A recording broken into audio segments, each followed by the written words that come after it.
ಅಜ್ಜಿ ಬೇರೆ ಡಿಸ್ಚಾರ್ಜ್ ಮಾಡಬೇಕು, ಮತ್ತು ನನಗೂ ಕೆಲಸಕ್ಕೆ ಸೆಕೆಂಡ್ ಶಿಫ್ಟ್ ಹೋಗ್ಬೇಕಲ್ಲ. ಇವಾಗ ನಮ್ಮ ಮನೇಲಿ ಕಾಂಪೌಂಡ್ ಕಟ್ತಾ ಇದ್ದೀವಿ. ಸೊ ಹಂಗೆ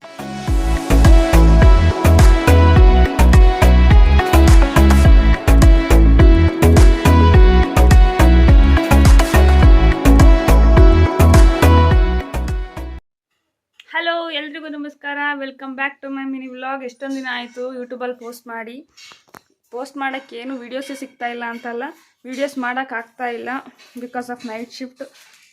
ಇನ್ನು ಮುಂದೆ ವೀಡಿಯೋಸ್ ಮಾಡೋಣ ಅಂತ, ಕಂಟೆಂಟ್ ಕ್ರಿಯೇಟರ್ ಆಗೋದಕ್ಕಿಂತ ಮುಂಚೆ ಮಾಮೂಲಿ ಫಿಲ್ಟರ್ ಇಲ್ದಲೇ ಡೈಲಿ ವ್ಲಾಗ್ಸ್ ಮಾಡೋದೇ ನನ್ನ ಮೇನ್ ಉದ್ದೇಶ.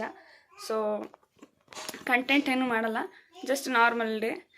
ಇವತ್ತು ಸ್ಟಾರ್ಟ್ ಮಾಡಿದ್ದೀನಿ. ಇವಾಗ ಏನು ಮಾಡ್ತಾಯಿದ್ದೀನಿ ಗೊತ್ತಾ? ಕಸ ಗುಡಿಸ್ತಾ ಇದ್ದೀನಿ. ಮೇಯ್ನ್ ನಮ್ಮ ಮನೆಗೆ ಇವಾಗ ಏನಂದರೆ ಎಲ್ಲ ಏನೂ ಅರೇಂಜೇ ಆಗಿಲ್ಲ. ನಮ್ಮ ಮನೆ ಒಳ್ಳೆ ಮೆಸ್ಸಿ ಆಗಿಬಿಟ್ಟಿದೆ. ಫುಟ್ಬಾಲರ್ ಮೆಸ್ಸಿ ಅಲ್ಲ, ಮನೆಯೇ ಗಲೀಜಾಗ್ಬಿಟ್ಟಿದೆ. ತೋರಿಸ್ತೀನಿ ರೀ ಒಂದು ನಿಮಿಷ.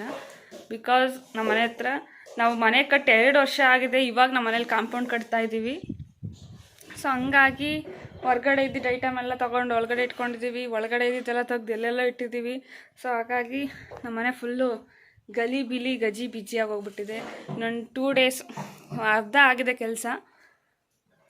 ಕಾಂಪೌಂಡ್ ಆಗಿದ ತಕ್ಷಣ ಜೊತೆಯಲ್ಲಿ ನಮ್ಮಪ್ಪ ಒಂದು ರೂಮ್ ಕಟ್ಟಿಸ್ಕೊತಾ ಇದ್ದಾರೆ, ಅವ್ರ ಐಟಮ್ಸ್ ಎಲ್ಲ ಇಟ್ಕೊಳಕ್ಕೆ.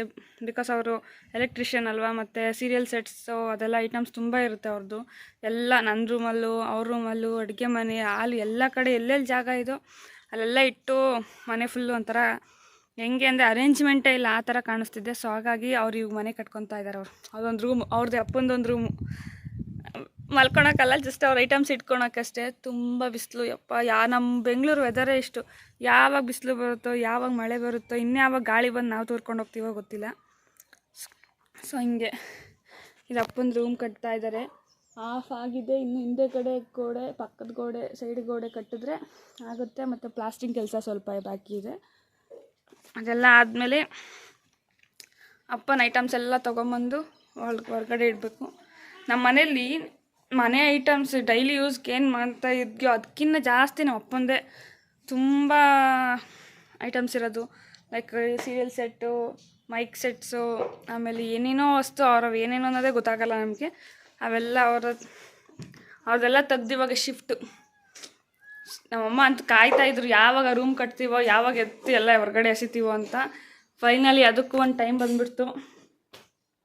ಸೊ ಇನ್ನೊಂದು 2 ಡೇಸಲ್ಲಿ ನಮ್ಮ ಮನೆ ಫುಲ್ಲು ಕ್ಲೀನು. ಮತ್ತು ನನಗೆ ಇನ್ನೊಂದು ಏನು ಖುಷಿ ಅಂತ ಅಂದರೆ, ಕಾಂಪೌಂಡ್ ಕಟ್ಟಿದ್ರೆ ನಮ್ಮ ಮನೆಗೆ ನಾಯಿ ತರ್ಬೋದು. ಅದೇ ನನಗೆ ಫುಲ್ ಖುಷಿ. ಯಾಕೆಂದರೆ ಫಸ್ಟು ನಮ್ಮ ಮನೇಲಿ ಕರಿಯ ಅಂತ ಒಬ್ಬ ನಾಯಿ ಇತ್ತು. ಅವನು ನಾಯಿ ಅನ್ನೋದೇ ನನಗಿಷ್ಟ ಆಗಲ್ಲ, ಯಾಕೆಂದರೆ ಅವನು ನಮ್ಮ ಮನೆಗೆ ಒಂದು ದೊಡ್ಡ ಮಗ ಥರ ಇದ್ದ. ಸೊ ಅವನು 12 ಇಯರ್ಸ್ ನಮ್ಮ ಮನೇಲಿದ್ದು. ಬಟ್ ಇವಾಗ ಇಲ್ಲ, ಅವ್ನು ತೀರೋದ 1 ಇಯರ್ ಬ್ಯಾಕ್, 2 ಇಯರ್ ಬ್ಯಾಕ್ ತೀರೋಯ್ತು. ಸೊ ಅದಾದಮೇಲೆ ಮನೆಗೆ ನಾಯಿ ತೊಗೊಂಬರೋಕ್ಕೆ ಇಷ್ಟ ಇಲ್ಲ. ಇಷ್ಟು ದಿನ ಸಾಕಿ ಅದನ್ನು ಕೊನೆಗಾಲದಲ್ಲಿ ಆ ಥರ ಎಲ್ಲ ನೋಡಿ ಅವ್ನು ತೀರೋಗಿದ್ಮೇಲೆ ಎಲ್ರಿಗೂ ಒಂಥರ ಬೇಜಾರು. ಸ್ವಂತ ಮಗುನ ಕಳ್ಕೊಂಡಿದ್ದೀವಿ ಅನ್ನೋ ಥರ ಫೀಲು ನಮ್ಮ ಮನೇಲಿ. ಸೊ ಹಾಗಾಗಿ ಬೇಡ ಹೊರ್ಗಡೆ ಬಿಡಬೇಕು. ಇವಾಗ ಮಳೆಗಾಳಿಗಳೆಲ್ಲ ಬಂದಾಗ ಹೊರ್ಗಡೆ ಇಟ್ಕೊಂಡು ಸಾಕೋಕ್ಕೆಲ್ಲ ಆಗಲ್ಲ ಅಂತ ಅಂತಿದ್ರು. ಬಟ್ ಇವಾಗ ಕಾಂಪೌಂಡ್ ಕಟ್ತೀವಲ್ಲ, ನೆಕ್ಸ್ಟು ನಾಯಿ ತೊಗೊಂಬರ್ಬೋದು ಅನ್ನೋದೇ ನನಗೆ ಫುಲ್ ಖುಷಿ. ಅದ್ರ ಜೊತೆಗೆ ಬೆಕ್ಕನ್ನು ತೊಗೊಂಬರ್ತೀನಿ. ಬೆಕ್ಕು ತೊಗೊಂಬರೋದು ನಮ್ಮಮ್ಮಂಗೆ ಗೊತ್ತಿಲ್ಲ ಅಷ್ಟೇ. ಈಗ ಅಕಸ್ಮಾತ್ ಈ ವಿಡಿಯೋ ನೋಡಿದ್ರೆ ಪಕ್ಕ ಗೊತ್ತಾಗಿ ತೊಗೊಂಬರೋಕ್ಕೂ ಬಿಡೋಲ್ಲ. ತೊಗೊಂಬರ್ಬೇಕು ಅಂದ್ಕೊಂಡಿದ್ದೀವಿ. ಅವ್ರು ನಮ್ಮ ಮನೆ ಇಬ್ಬರು ಕಣ್ಣುಗಳು, ನಮ್ಮ ಮನೆಗೆ ಕಣ್ಣು, ನಮಗೆ ಅಲ್ಲ ನಮ್ಮ ಮನೆಗೆ ಕಣ್ಣುಗಳು. ಒಂದು ಮುಂಚೆ ಇದ್ದಿದ್ದು ನಾಯಿ ಕರಿಯ, ಮತ್ತು ಕಶಿ ಅವಳು ನನ್ನ ಮಗಳು ಬೇಕು. ಬಟ್ ಅವ್ರು ಇವಾಗ ಇಬ್ಬರೂ ಇಲ್ಲ. ಸೊ ಬೇಜಾರು. ನೆಕ್ಸ್ಟು ಈ ಕಾಂಪೌಂಡ್ ಕೆಲಸ ಎಲ್ಲ ಮುಗಿಲಿ. ಎಲ್ಲಾದರೂ ಅಂದರೆ ಬ್ರೀಡ್ನ ಎಲ್ಲ ತೊಗೊಂಬರೋಲ್ಲ ನಾವು, ಏನಿದ್ರು ಜಾತಿ ನಾಯಿ, ಇಲ್ಲೇ ಲೋಕಲ್ ನಾಯಿಗಳು ತೊಗೊಂಬಂದು ಸಾಕಬೇಕು ಅಷ್ಟೇ. ಮತ್ತು ನಮ್ಮ ಮನೆ ತೋರಿಸ್ತೀನಿ ಬನ್ನಿ. ಇಬ್ಬರು ಚೋಟ ಮೋಟಗಳು ಇಬ್ಬರು ಇದ್ದಾರೆ ನೋಡಿ. ನಮ್ಮ ಪಕ್ಕದ ಮನೆ ಪಾಪು, ಇವಳು ಯಾರೋ ಗೊತ್ತಿಲ್ಲ. ಯಾರೇ ಇದು? ನೀನು ಯಾರು? ನೀನು ಚಿಕ್ಕ? ನಾನು. ಯಾರು ನೀನು? ನಾನು. ಅವಳು ನಮ್ಮ ಅಣ್ಣನ ಮಗಳು. ಊರಿಂದ ಕರ್ಕೊಂಬಂದಿದ್ದೀವಿ.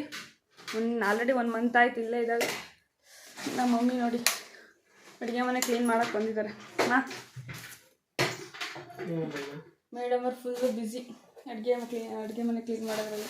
ನಮ್ಮ ಮನೆ ಅಡುಗೆ ಮನೆ ನೋಡಿದ್ರಂತೂ ಸೀರಿಯಸ್ಲಿ ಇದೇನು ಅಡುಗೆ ಮನೆ ಅಂತಾರೋ ಏನಂತಾರೋ ಗೊತ್ತಾಗಲ್ಲ, ಆ ರೇಂಜಿಗೆ ಇಟ್ಕೊಂಡ್ಬಿಟ್ಟಿದ್ದೀವಿ ಇವಾಗ. ತೋರಿಸ್ತೀನಿ ರೀ.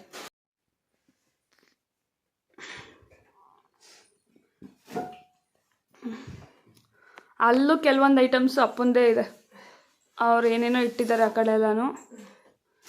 ಮಿಕ್ಕಿದೆಲ್ಲ ಮನೆಯದು. ಈ ಮೂಲೆ ಇದೆಯಲ್ಲ, ಈ ಮೂಲೆಯಲ್ಲೂ ಅವ್ರದ್ದೇ ಇದೆ. ಇಲ್ಲಿ ಮಾತ್ರ ಇಷ್ಟು ನಮ್ಮ ಅಮ್ಮನ ಪ್ರಾಪರ್ಟೀಸು ಇವೆಲ್ಲ. ಪಾತ್ರೆ, ಈ ಪಾತ್ರೆ ಎಲ್ಲ ಏನಂದರೆ ನಮ್ಮ ಅಮ್ಮನ ಆಸ್ತಿಗಳು. ಇಲ್ಲಿ ಆ ಮೂಲೆಯಲ್ಲಿ ನಮ್ಮ ಅಪ್ಪ ಅವ್ರದ್ದು ಏನೇನು ಸ್ವಲ್ಪ ಐಟಮ್ಸ್ ಇದೆ, ಇಲ್ಲಿ ಸ್ವಲ್ಪ ಪಾತ್ರೆ ಇದ್ದಾವೆ ಅಷ್ಟೇ. ಇಲ್ಲಿ ಇನ್ನು ಈ ರೂಮಿಗೆ ನಮ್ಮ ಅಪ್ಪ ಅಮ್ಮ ರೂಮಿಗೆ ಬಂದುಬಿಟ್ರೆ ಮುಗೀತು. ಬಂದಿದ ತಕ್ಷಣ ಸ್ವಾಗತ ಮಾಡ್ತಿದ್ದೇವೆ ನೋಡಿ. ಇದು ನಮ್ಮ ಅಪ್ಪಾಜಿ ಅವ್ರದ್ದೇ. ಇದು ಅಂತೂ ಕೇಳಂಗೆ ಇಲ್ಲ ಬಿಡಿ.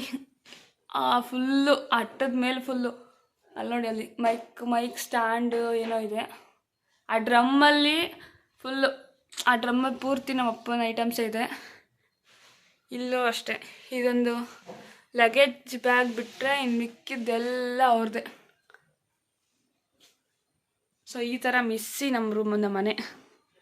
ಸೊ ಹಿಂಗೆ ಏನಂದರೆ ಡೈಲಿ ಅವ್ರು ಯೂಸ್ ಮಾಡೋರಲ್ವಾ, ಡೈಲಿ ಯೂಸ್ ಮಾಡೋದು ಮತ್ತೆ ನಾವು ಎಲ್ಲೆಲ್ಲ ಎತ್ತಿಡೋಕ್ಕಾಗಲ್ಲ, ಡೈಲಿಗೆ ಅರೇಂಜ್ ಮಾಡೋಕ್ಕಾಗಲ್ಲ.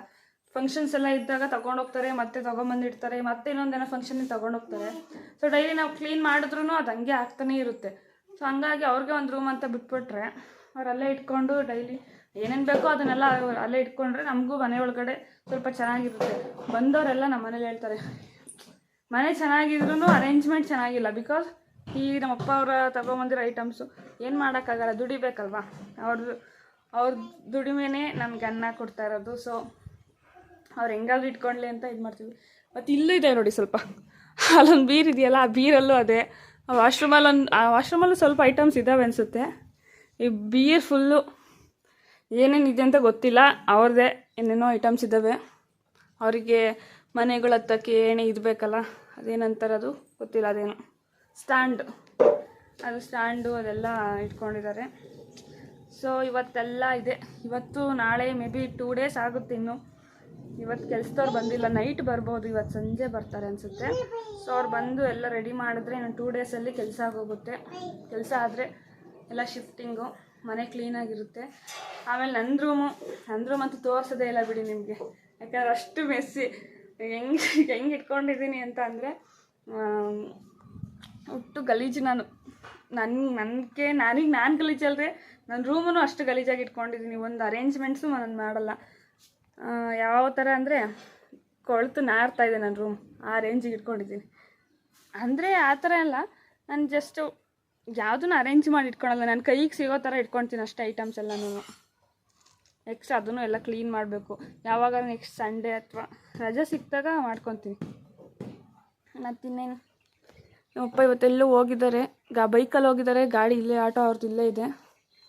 ಗೈಸ್ ನನಗೇನು ಗೊತ್ತಾ ಗೈಸ್ ಬೇಜಾರಾಗಿದ್ದು, ನಮ್ಮಮ್ಮ ಫುಲ್ಲು ಲೈಕ್ ಅವ್ರ ಪರಿಸರ ಪ್ರೇಮಿ.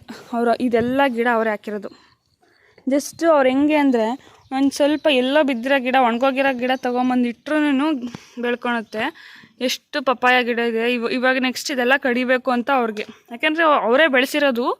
ಬಟ್ ಇದೆಲ್ಲ ಬೇರೆಯವ್ರ ಸೈಟು. ಇಷ್ಟಿದೆಯಲ್ಲ, ಈ ಕಾಂಪೌಂಡ್ ಎಲ್ಲಿ ಸ್ಟಾಪ್ ಆಗುತ್ತೋ ಅಷ್ಟು ನಮ್ಮ ಸೈಟು. ಇಲ್ಲೊಂದು ಗಿಡ ಇದೆ ನೋಡಿ, ಇದು ಮೊನ್ನೆ ಕಡ್ದಿರೋದು. ಇದು ಗಿಡ ತುಳಸಿ ಗಿಡ. ಇದು ತುಳಸಿ ಅಲ್ಲ, ಸಾರಿ, ದಾಸವಾಳ ಗಿಡ. ಇದು ಎಷ್ಟು ಚೆನ್ನಾಗಿ ಹೂವು ಬಿಡ್ತಿತ್ತು ಅಂದರೆ, ದಿನಕ್ಕೆ ಒಂದು ನಮ್ಮನೆಗೆ ಇರೋ ಫೋಟೋಸ್ಗೆಲ್ಲ ಇಟ್ಟು ಇನ್ನೂ ಜಾಸ್ತಿ ಹೂವು ಬಿಡೋದು. ಒಂದು ದಿನಕ್ಕೆ ಒಂದು 20-30 ಮೇಲೆ ಹೂವು ಬಿಡೋದು, ಅಷ್ಟು ಚೆನ್ನಾಗಿ ಬಿಡ್ತಿತ್ತು. ಬಟ್ ಅನ್ಫಾರ್ಚುನೇಟ್ಲಿ ಕಟ್ ಮಾಡೋಂಗಾಯ್ತು. ಯಾಕೆಂದರೆ ಅದು ಬೇರು ನಮ್ಮ ಮನೆ ಪಾಯದ ಒಳಗಡೆ ಎಲ್ಲ ಹೋಗ್ಬಿಟ್ಟಿತ್ತು. ಮತ್ತು ಕಾಂಪೌಂಡ್ ಕಟ್ಟೋದಕ್ಕೂ ತೊಂದರೆ ಆಗುತ್ತಲ್ವ ಅಂದ್ಬಿಟ್ಟು ಕಟ್ ಮಾಡಿಬಿಟ್ಟಿದ್ದಾರೆ. ಅದೊಂದು ಸಖತ್ ಬೇಜಾರು. ಇವಾಗ ನಮ್ಮ ಮನೆಗೆ ಹೂವು ತೊಗೊಂಡೇ ಬಂದಿಲ್ಲ. ವರ್ಷಕ್ಕೆ ಒಂದೇ ಸಲ ನಮ್ಮ ಮನೆಗೆ ಹೂವು ತೊಗೊಂಬರೋದು ಹೊರಗಡೆಯಿಂದ. ಅದು ಯಾವಾಗ ಅಂದರೆ ವರಮಹಾಲಕ್ಷ್ಮಿ ಹಬ್ಬಕ್ಕೆ. ಇನ್ನು ಮಿಕ್ಕಿ ಟೈಮೆಲ್ಲ ನಮ್ಮ ಮನೆ ಹತ್ರನೇ ತುಂಬ ಹೂವಿನ ಗಿಡಗಳು ಹಾಕ್ಕೊಂಡಿದ್ದಾರೆ ನಮ್ಮಮ್ಮ. ರೋಸಂತೂ ಲೆಕ್ಕ ಇಲ್ಲದಷ್ಟು ಹೂವು ಬಿಡ್ತವೆ. ಅಲ್ಲೂ ಅಷ್ಟೇ, ಅದು ಇನ್ನೊಂದು ಅಲ್ಲೊಂದು ವೈಟ್ ರೋಸ್ ಇದೆ, ಮತ್ತು ಅಲ್ಲೊಂದು ಪಿಂಕ್ ಕಲರ್ ಗಿಡ ಇದೆ. ಸೊ ಇವಾಗ ಅದೆಲ್ಲ ಕಟ್ ಮಾಡಬೇಕು ಅನಿಸುತ್ತೆ, ಗೊತ್ತಿಲ್ಲ. ಕಟ್ ಮಾಡಬೇಕು, ಯಾಕಂದರೆ ನೆಕ್ಸ್ಟು ಎಷ್ಟೇ ವರ್ಷ ನಾವು ಬೆಳೆಸಿದ್ರು ಪಕ್ಕದ ಅಲ್ಲಿ ಬೆಳೆಸಿದ್ದೀವಲ್ಲ, ಅಕಸ್ಮಾತ್ ಅವ್ರು ಏನಾದರೂ ಬಂದು ನಾವು ಮನೆ ಕಟ್ಟಬೇಕು ಇಲ್ಲ ಜಾಗ ಬಿಡಿ ಅಂತಂದರೆ ನಾವು ಕಟ್ ಮಾಡಲೇಬೇಕು. ಸೊ ಇವಾಗಲೇ ನಮ್ಮಮ್ಮ ಕಟ್ ಮಾಡಿಬಿಡೋಣ, ಮತ್ತು ಆವಾಗ ಕಟ್ ಮಾಡೋಕ್ಕೆ ತೊಂದರೆ ಆಗುತ್ತೆ ಅಂತ ಅವರು ನೋಡಬೇಕು ಏನು ಮಾಡ್ತಾರೋ. ಇದೊಂದು ಮಲ್ಲಿಗೆ ಅಂಟಿದೆ ನೋಡಿ, ಇದಿನ್ನೂ 1-2 ಟೈಮ್ಸ್ ಏನೋ ಒಂದು ಟೈಮಿಗೆ ಒಂದು 10 ಗಿಡ ಹೂವು ಬಿಟ್ಟಿದೆ ಅಷ್ಟೇ. ಹಾಂ ಆತೈತೆ ಬನ್ನಿ. ಹಾಂ ಇದ್ದಾರೆ, ಕಾಂಪೌಂಡ್ ಮಾಡಿಸಿದ್ದೀವಿ. ಯಾರೋ ಬಂದರು ಗೈಸ್, ಪಕ್ಕದ ಮನೆಯವ್ರ ಅಂಕಲ್ ಬಂದಿದ್ದಾರೆ. ಸೊ ನಾನು ವ್ಲಾಗ್ ಆಮೇಲೆ ಕಂಟಿನ್ಯೂ ಮಾಡ್ತೀನಿ. ಇವಾಗೆಲ್ಲ ಕೆಲಸ ಇದೆ, ಕಸ ಗುಡಿಸ್ಬೇಕು, ನೆಲ ಒರೆಸ್ಬೇಕು. ಸೊ ನಾನು ಆಮೇಲೆ ಕಂಟಿನ್ಯೂ ಮಾಡ್ತೀನಿ. ಬಾಯ್. Welcome back again. ಹೊರಟೆ, ಟೈಮ್ ಆಗೋಯ್ತು ಗೈಸ್. ನನಗೆ ಇವಾಗ ಅಜ್ಜಿನ ಡಿಸ್ಚಾರ್ಜ್ ಮಾಡಬೇಕಲ್ವಾ. ಸೊ ಮತ್ತೆ ನಾನು ಸೆಕೆಂಡ್ ಸರಿ ಸರಿ. ಅಜ್ಜಿ ಬೇರೆ ಡಿಸ್ಚಾರ್ಜ್ ಮಾಡಬೇಕು, ಮತ್ತು ನನಗೂ ಕೆಲ್ಸಕ್ಕೆ ಸೆಕೆಂಡ್ ಶಿಫ್ಟ್ ಹೋಗ್ಬೇಕಲ್ವಾ. ಸೊ ಅವ್ರನ್ನ ಡಿಸ್ಚಾರ್ಜ್ ಮಾಡಿ ಕರ್ಕೊಂಬಂದು ಮನೆ ಹತ್ರ ಬಿಟ್ಟು ಮತ್ತೆ ರಿಟರ್ನ್ ಹೋಗಬೇಕು. ಆಲ್ರೆಡಿ ಲೇಟ್ ಆಗಿಬಿಟ್ಟಿದೆ. ಈ ಸ್ನಾನ ಮಾಡಿಕೊಂಡು ಅದು ಇದು ಅಂದ್ಕೊಂಡೆ ಟೈಮ್ ಆಗೋಯ್ತು. ಇವಾಗ ಫಸ್ಟ್ ಈ ಕೂದಲು ಸಿಕ್ಬಿಡ್ತದೆ, ನಂಗೆ ದೊಡ್ಡ ಟಾಸ್ಕ್ ಆಗಿಬಿಡುತ್ತೆ ಇವಾಗ.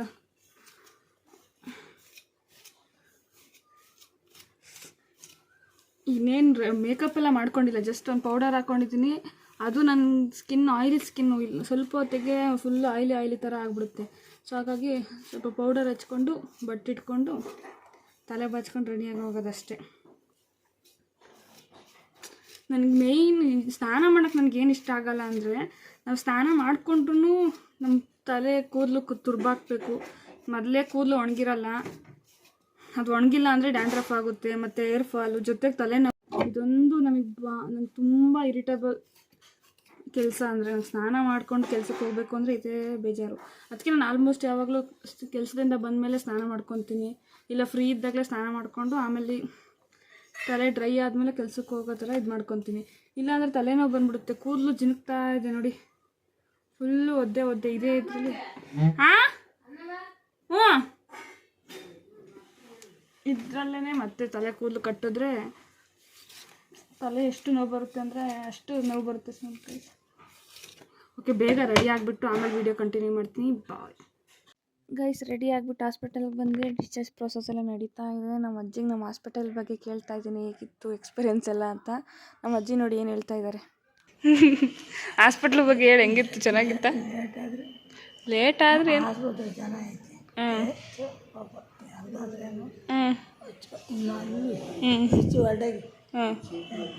ಕಣ್ಣು ಮುಚ್ಚಿರೋ ಬೇಡ, ಚಪ್ಪಲಿ ಹಾಕೊಂಬರಂಗಿಲ್ಲ ಅಂತ ಹೇಳ್ತಾರೆ. ಕಾಲಿಕ್ಕಿರುಂಟಲ್ಲಿ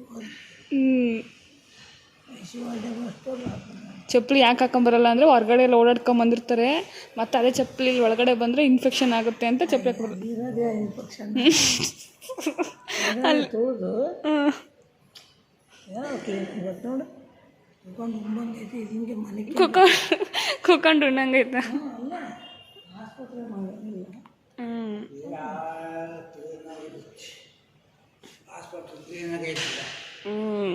ನೀನು ನೋಡ್ಕೊಂಬಂದೆ ಹಾಸ್ಪಿಟ್ಲನ್ನ? ಹೋಗಿ ಕೇಳೋಕ್ಕೆ. ನಮ್ಮ ಅಜ್ಜಿ ಕಾಯ್ತೈತೆ ಗೈಸ್, ಯಾವಾಗ ಹಾಸ್ಪಿಟ್ಲಿಂದ ಹೊರಗಡೆ ಹೋಗ್ತೀನೋ ಅಂತ. ಅವ್ರಿಗೆ ಕಟ್ಟಾಗ್ತಂಗೆ ಆಗ್ಬಿಟ್ಟಿದೆ. ಮನೆಯಲ್ಲೇ 1 ನಿಮಿಷ ಎಲ್ಲೂ ಕೂರಲ್ಲ, ನಿಂತಿದ್ದಂಗೆ ನಿಲ್ಲಲ್ಲ. ಇವಾಗ ಒಂದು 7 ಡೇಸ್ ಆಯಿತು, 1 ವಾರನೇ ಆಗ್ತಾ ಬಂತು ಇಲ್ಲಿ ಹಾಸ್ಪಿಟಲಲ್ಲಿ ಸಿಗಾಕೊಂಡು. ಇವಾಗ ಬಿಟ್ಟರೆ ಸಾಕು, PT ಉಷಂಗಿನ ಜೋರಾಗಿ ಓಡ್ತಾರೆ, ನನ್ನನ್ನು ಮೀರಿಸ್ತಾರೆ ಅನಿಸುತ್ತೆ, ಆ ರೇಂಜಿಗೆ ಓಡ್ತಾರೆ. ನೋಡೋಣ, ಇವಾಗ ಡಿಸ್ಚಾರ್ಜ್ ಎಲ್ಲ ಪ್ರೋಸೆಸ್ ಮುಗಿಸಿ ಮನೆ ಕರ್ಕೊಂಡೋಗ್ಬಿಟ್ಟು ಬಂದು ಮತ್ತೆ ನಾನು ಕೆಲ್ಸಕ್ಕೆ ಜಾಯ್ನ್ ಆಗಬೇಕು. ಸೊ ಹಂಗೆ ಇಲ್ಲಿಗೆ ನಾನು ವ್ಲಾಗ್ ಎಂಡ್ ಮಾಡ್ತಾಯಿದ್ದೀನಿ. ಸೊ ಎಲ್ಲರೂ ನನ್ನ ವಿಡಿಯೋ ಇಷ್ಟ ಆದರೆ ಲೈಕ್ ಮಾಡಿ, ಶೇರ್ ಮಾಡಿ, ಕಮೆಂಟ್ ಮಾಡಿ, ಮತ್ತು ನನ್ನ ಚಾನಲನ್ನು ಸಬ್ಸ್ಕ್ರೈಬ್ ಮಾಡೋದು ಮಾತ್ರ ಮರಿಬೇಡಿ. Thank you all, bye.